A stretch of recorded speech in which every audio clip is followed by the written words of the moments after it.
What is going on, guys? I am back reviewing these comics for you guys, and today we have Web Warriors issue 1. Now, some of you guys might not know what this series is about, and no, it is not the Web Warriors from the Disney XD's Ultimate Spider-Man TV show. It is actually a brand new comic series featuring Spider-Gwen, Spider-Man Noir, Spider-Ham, India Spider-Man, Spider-Man UK, and Anya Spider-Woman all teaming up to travel across the Spider-Verse, across the multiverse into alternate dimensions to pretty much stop villains in those universes. Now, this pretty much ties into the Spider-Verse event that happened last year. I actually reviewed pretty much every single issue of that Spider-Verse event, but for the Spider-Men that died during the event, those universes where those Spider-Men came from now have no Spider-Man to protect them. So that's where these guys come in. They are traveling the universes to protect all the other universes that don't have a Spider-Man anymore, and we're going to get quite a discovery at the end of this issue. I think I also forgot to mention that Mayday Parker, aka Spider-Woman, is also part of this team. So yeah, that's a thing. Without further ado, guys, let's jump into this and let's get to it. Of course, if you've got any questions, leave them in the comments below and I'll try and explain as best I can.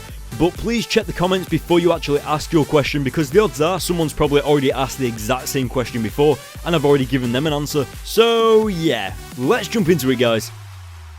So this brand new series opens up with us pretty much seeing a montage of loads of different Spider-Men of all shapes and sizes, and of course all creatures as well. Now we actually join a version of the Sinister Six, which very much looks like the exact same Sinister Six from the 60s Spider-Man cartoon. Now the problem with this is that it kind of also looks like the 80s Spider-Man cartoon. Now the 60s Spider-Man cartoon and the 80s Spider-Man cartoon look pretty much identical to each other, so I can't tell the difference right now, unless they actually are both the same, but I doubt it. So our brand new team of Spider-Men and Spider-Women jump in there to fight these guys, and we also get an absolutely brilliant reference. You know that Spider-Man meme where Spider-Man sat behind the desk? Surely any of you guys that have ever been on the internet have probably seen it before, and I thought it was just awesome the way that they threw that in there, just as a little joke. But it actually turns out that they've gone to a universe to fight these Sinister Six, kind of like a little bit of a practice. You know, like how the X-Men have that training room? Yeah, kind of like that. And we even got Spider-Man Noir saying back there that the Sinister Six that they are fighting are pretty much brain damaged. Like literally, they can hardly even fight or think for themselves. Another awesome little reference is when Spider-Gwen is swinging and she says, "I don't even know what my webs are sticking to, like the sky or something." And I thought that was so awesome, because that's kind of like a reference to the video games, you know, like where Spider-Man is just swinging in thin air. Doesn't make sense. But I'm betting you that we'll see a hell of a lot more of these little references throughout this series, and I cannot wait to see what they come up with. Something that I haven't spoken about yet, and it's pretty much right in your face from the start, is the art style. Now obviously some of you guys will love this, some of you guys will absolutely hate this art style. Me personally, well, I'm not actually too sure. Sometimes I love it, sometimes I'm a little bit on it, but overall I think the artist is brilliant. But I'm not too fond of how he's drawing Gwen. Like, Gwen outside of her Spider-Gwen costume kind of looks a little bit chunky, especially when she's eating. But I do love how he's drawn Mayday Parker, and it kind of looks like this is a very different Mayday Parker to the one we've seen before. Like, obviously it's the exact same Mayday Parker, but I mean the way she's drawn is just very unique compared to usual. So at the beginning of this video, I did say that we were going to discover something pretty major towards the end of this issue. Now obviously I'm not going to say anything about it yet because I don't want to spoil anything for you guys, but this Web Warriors series does very much tie into the recent Secret Wars Spider-Verse comics, which I've been reviewing, and at the end, one of the villains was actually Electro, and that was kind of foreshadowing what we're going to get in these Web Warriors series right now. And something that I thought was absolutely brilliant, which I hardly even thought of, was if there are alternate Spider-Men, then there are obviously alternate villains. But one thing that I didn't think about was, what if those villains got together just like the alternate Spider-Men have and created a team? So what we're seeing on screen right now is alternate versions of Electro all teamed up to commit a crime. So right here we've got the original green and yellow Electro suit, which I think is brilliant. We have that very Egyptian / Roman times Electro back there. Now this is actually very interesting, because if we get these Electros, then would we be able to see one from a movie? Just like right here on the screen, we get one that very much looks like Jamie Foxx from The Amazing Spider-Man 2 with his black and blue jumpsuit. And of course we get one that is pure electricity, that doesn't even have a costume, he's just a massive electric creature. And it makes me wonder, what other villains would they be able to throw into this Web Warriors series? Would we be able to see a Dr. Octopus from the Sam Raimi Spider-Man 2 movies? Like literally, the possibilities are endless right now. But anyway, let's just leave that to your guys' imagination right now as we move on throughout the comic. And we head on over to Spider-Man Noir. Now, something that we've seen whilst reviewing this issue is that the team is kind of in a little bit of a conflict right now. They don't really feel like a team. They kind of just feel like they meet up for a few fights and then they go away, and they're kind of training together when they don't really need training, because when you think about it, they are all Spider-Men. They all know how to be Spider-Man and fight bad guys, etc.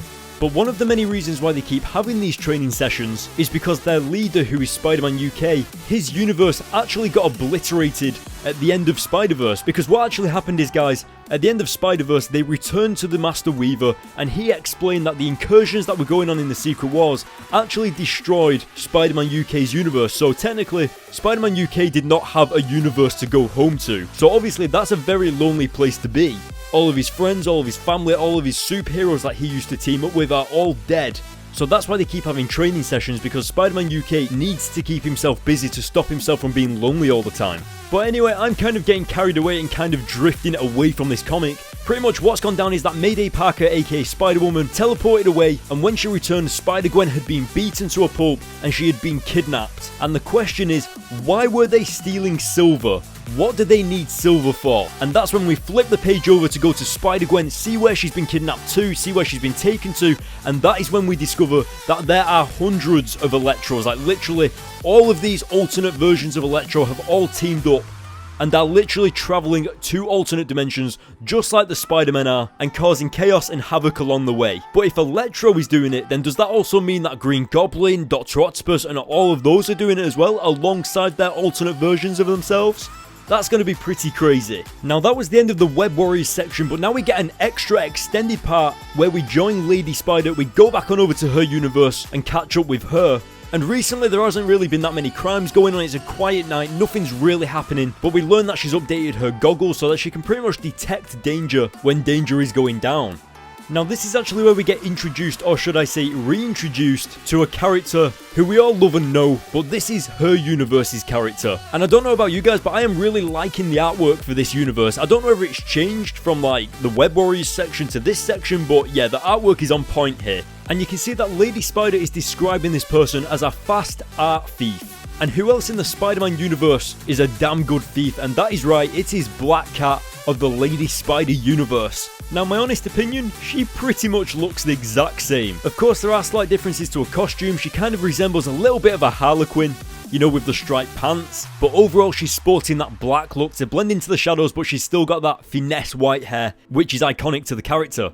Now, the reason this interaction between Lady Spider and Black Cat is interesting to me is because usually Spider-Man is a guy and obviously Black Cat can flirt with Spider-Man, but in this instance, Lady Spider is the girl and Black Cat is a girl as well, so is Black Cat still going to have that flirtatious behaviour with her, or is that going to be something that's absent from this Black Cat character? It also seems like this is the first time Lady Spider has encountered Black Cat as well, so it's going to be pretty interesting to see how that plays out, especially in the future. But along with this encounter from Black Cat, we also discover that she was just a distraction, and the real crime wasn't the painting that Black Cat stole, it was actually all of the silver being stolen from the vault. So obviously all of the Electros are stealing silver, so that's almost tying in Lady Spider into the Web Warriors storyline, and I'm thinking that's going to be a way that they're going to try and bring Lady Spider as a character into the series maybe.